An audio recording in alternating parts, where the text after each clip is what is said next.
And when you no longer wait for something else to occur before you start acting on who you really are, then immediately those things that you think you desire or actually need will wrap around you, behind you, and will start supporting you effortlessly without you having to be focused on them as separate objects, such as, oh, money, or resources, or friends, or different location, or new car, or different career, or when is my boss finally going to fire me? All these things, all these postponements are reflecting you, your own postponement. And when you start moving, just because you can, just because you see that, regardless of circumstance, you have the freedom to move to a great extent, to move your life in a great extent, to move yourself, to be focused on your state of being and not on your circumstance, to move from a space of recognizing only your state of being and not your circumstance. Then all these things that are objects to you, and objects are always obstacles. As soon as you notice an object, it becomes some kind of obstacle, even though it's not really there. But when you don't turn anything into an object, if that makes any sense, when you don't objectify anything, when you don't turn anything into anything, you just leave it be the smoke that it is, the empty energy that it is. And you don't say, oh, this has some kind of power over me choosing to do what I love to do. I will wait for that to happen before I start acting to the best of my ability, or to at least imitate, get as close as I can to the thing I think represents my actual desire that maybe requires 100K. But that doesn't matter. I'm going to act in the best way I can to come as close as I can to that result and enjoy it as if it is as real as the real thing. Because it is. The process, the experience is what's real. The symbol is just a symbol and it moves around. It's a moving target all the time. Oh, I want this. Oh, I want that. Oh, I want that. Those are just your mental representations that interpret, that translate your true inspiration wanting to come through, wanting to burst free, wanting to explode. Does that make sense? So don't be too focused on the representations of your joy. Let them be what they are. Just notice they are symbols. And they represent, all of them combined, all these things you think you desire, whether they're activities, careers, or objects, or material things, or money. All these things just represent who you know yourself to truly be and not act on in this moment. That's why it seems so appealing to you, perhaps, to have $1 million. Just as an example, a general example that applies to many people. For many people, it's exciting to have the idea that they have $1 million. Why? Because it represents freedom to them. That's all it is, which they're not acting on right now. In other words, money represents their true self to them. That's their translation of it. $1 million represents me being able to do what I want to do, which is something I'm not doing. That's why it's alluring for me to think of money, because that would mean I can actually do that.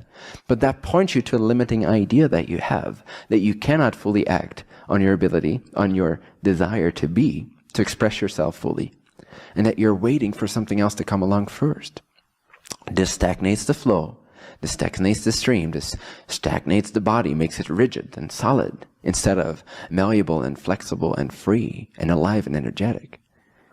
And any other portion of your beingness here will also stagnate to an extent.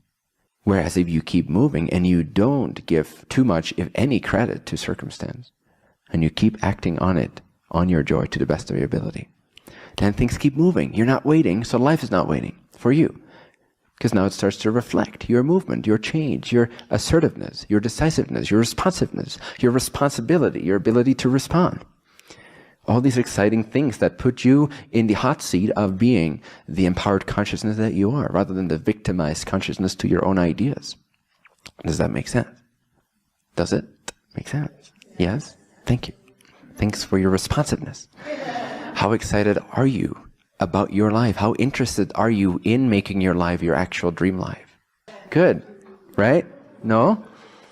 Yes or no? Good. Fear of disappointment? Interesting. Because I think this is quite disappointing, no? As it is already. So why be afraid of disappointment? Because your life already is disappointing, is it not? If it wasn't, you wouldn't be here. To some extent, your life is already a big fucking disappointment.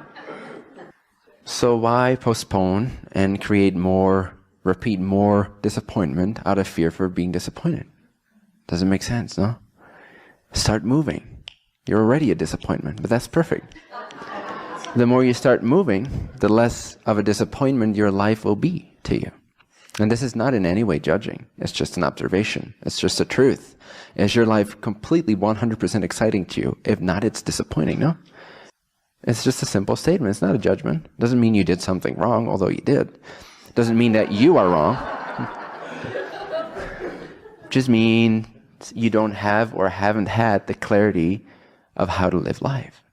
You've never been taught that. You've never created that for yourself for whatever reasons. But now that you do gain this clarity, now that you do gain this new information, now that you start to see more clearly how to move through life by simply moving, by simply being in flow, in faith, in confidence, in fearlessness, in courage, then less and less will your life be disappointing to you and more exciting it will be. What is disappointment? At the core of it, not the judgment disappointment. Oh, you disappoint me, son. No, the real disappointment of you with your own life, which causes depression, which causes out of alignment and all that. That core hard disappointment is simply you not being who you're meant to be, not being your true self, not giving into your true self for whatever limiting idea you've picked up along the way. That is disappointing. That creates the difference, that creates the gap, that creates the distance, that creates the separation, that creates the depression, that creates the disappointment. But as soon as you start acting and flowing and forgetting about circumstances, circumstances will start to reflect you more effortlessly because you become more effortless. And then everything gets solved and it's less and less of a disappointment and more of an exciting journey. Are you interested in that? Yes. Good. Good. If not, that's fine. But then expect to get the same results. Expect to keep yourself disappointed. That's all. It's fine. I mean, many people tolerate it. Billions of people tolerate it on this planet. Constantly. They're very spiritually awake in that sense. Right? They're very brain dead. There's many monks walking on this planet that don't even realize they're monks. So, it's possible. You know what's possible? It's possible to tolerate 80 years of disappointment, of core energetic frequency, hard disappointment. It's possible. You know that. It happens all the time, every day. It happens to the majority of people. It's chosen by the majority of people at this timing. So you know it's possible. You know where it leads. You know it's not that exciting, is it? You know it's not that safe. You know you're going to die anyway, right? Right? If you don't act on your joys, you're going to die miserable. If you act on your joys, you're going to die gloriously.